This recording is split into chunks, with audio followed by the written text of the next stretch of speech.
Hello student, this is 11th part of first chapter of history, visualizing nation. While it is easy enough to represent a ruler through a portrait or a statue, अगर हम किसी ruler की statue या फिर portrait देख लेते हैं तो उसके थ्रू हम उसको अच्छे से पहचान सकते हैं, उसकी इमेज को अच्छे से डिस्क्राइब कर सकते हैं। इसी तरीके से कैसे एक नेशन को डिस्क्राइब किया जाए by the mean of statute और अ पोर्ट्रेट, उसको 18th और 19th सेंचुरी में प्रैक्टिस किया गया, पर्सोनिफाई किया गया एक नेशन को। मतलब नेशन की जो प्रायोरिटी है वो क्वालिटी एक स्टैचू में डाली गई सो दैट कि वो उसका एक साइन बन सके। In other word, represent a country as it if it were a person, nation were then portrait as female figure. अधिकतर कंट्रीज ने अपने नेशन का जो पोर्ट्रेट बनाया वो फीमेल फिगर बनाया।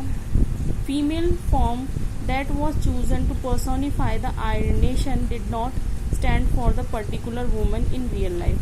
ये किसी वास्तविक जीवन में मिलने वाली महिला को देख के नहीं बनाया गया, ये इमेजिन किया गया, उन सब क्वालिटीज़ को बाउंड करा गया एक फीमेल की बॉडी के रूप में जो एक स्टैचू या किसी पोर्ट्रेट के रूप में आपके सामने गया। और इसको that is the figure become, जिसे एलिगोरी कहा गया, allegory of nation.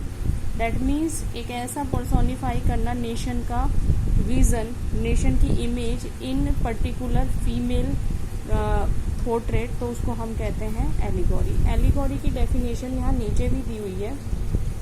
When an abstract idea, abstract idea means जिसे हम छू नहीं सकते, जिसे महसूस कर सकते हैं, उन विचारों की बात कर रहे हैं ये, जैसे कि instance, greed, envy, freedom and liberty is express through a person और अ थिंग। या तो किसी पर्सन के थ्रू उसको एक्सप्रेस किया जाए या फिर किसी थिंग के through. An allegory story has two meaning, one literal, one symbol. एक एलिगोरी सिर्फ दिखने में जो है वो ही उसका अर्थ नहीं होता, उसका एक सिंबॉलिक मीनिंग भी होता है। Next, you will recall that during the French revolution, आपने फ्रेंच रेवोल्यूशन में देखा फीमेल एलिगोरी पोर्ट्रे की गई थी, जिसे लिबर्टी, जस्टिस एंड रिपब्लिक उसके साइन थे, उसके अंदर इनकलकेट करके आपके सामने पेश किए गए थे। These ideals were represented through specific objects, कुछ ऑब्जेक्ट्स उसके हाथ में दिए गए, उसके साथ रखे गए, जिससे कि वो उसको आइडिया को आपके सामने एक्सप्लेन कर सके। As you would remember the attribute of liberty are red cap, क्या थे उसके साथ जो एट्रीब्यूट्स थे, क्या थे वो ऑब्जेक्ट्स, वो थे रेड कैप थी, ब्रोकन चेन था। While justice in general, blind folded women carrying a pair of way scale, उसके हाथ में एक तराजू भी थी और उसकी आंखें बंद थी। Similarly female allegory were invented by artist in 19th century to represent the nation. इसी तरीके से या रेवोल्यूशन में, लेकिन बाद में ये नेशन को रिप्रेजेंट करने के भी काम में आई और लोगों ने इसका इस्तेमाल करना शुरू किया। In France she was christened Marianne, a popular Christian name, ये बहुत ही पॉपुलर क्रिश्चियन नेम था, किसी लेडी का, पर्टिकुलर लेडी के नेम को नहीं यूज़ किया, इन्होंने जो बहुत ज़्यादा यूज़ होने वाला नेम है उसको ले लिया। Which underline the idea of the people nation, जो लोगों के आइडिया हैं वहाँ के नागरिकों के, उन आइडिया को उसको अंदर डाल के दिखाया गया, उसके व्यक्तित्व को दिखाया गया। Her characteristic were drawn from through the liberty and the republic, उसमें दो कैरेक्टरिस्टिक डाली गई, एक तो लिबर्टी और दूसरा Republic.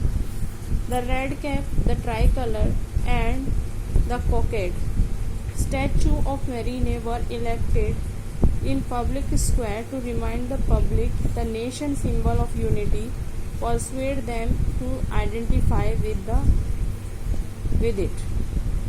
Marine image were marked on coin and stamp। इसे एक पब्लिक के सामने एक चौकोर स्टैचू पे बनाया गया, जिससे कि पब्लिक जब जब इसको देखे तो वो इसको हमेशा याद रखे कि आखिर हमें किन चीज़ों पे ध्यान देना है, यूनिटी पे ध्यान देना है और नेशन की आइडेंटिटी पे ध्यान देना है।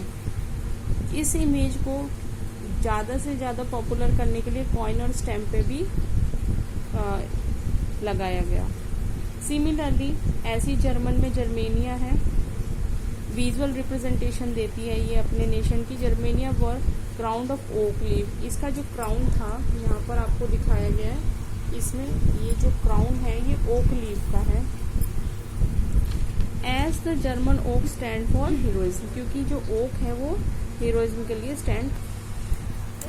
इस पेज पर आपको एट्रीब्यूट और उसके सिग्निफिकेंस देखने को मिलेंगे। इसको आपको याद करना पड़ेगा क्योंकि ये एमसीक्यू में या फिर मैचिंग में आपके पास आता है। यहाँ पर कुछ पिक्चर्स हैं, इनको भी अच्छे से इसके नीचे जो लिखा है वो याद रखना पड़ेगा क्योंकि ये पिक्चर्स भी आती हैं कि इसमें क्या मैसेज दिया गया है। यहाँ पर आप देख सकते हो कि जो इस वक्त जर्मेनिया यहाँ पर खड़ी हुई है तो वो किस तरीके से स्वॉर्ड है उसके साथ जो प्रोटेस्ट कर रही है जर्मन राइन को।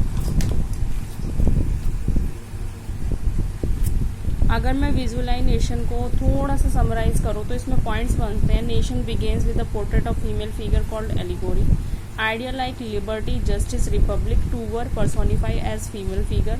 Allegory were exerted at squares to mark national unity, वो इसीलिए जिससे लोग उसे देखें और इसको हमेशा याद रखें। उनको पॉपुलराइज करने के लिए और मैन टू मैन पहुँचाने के लिए कॉइन्स, स्टैम्प्स और अदर चीज़ों पे उसको लगाया गया। Marianne represent republic in of France. Germania portrait German nation. ये एट्रीब्यूट्स मैंने आपको बुक के अंदर बताई दिए।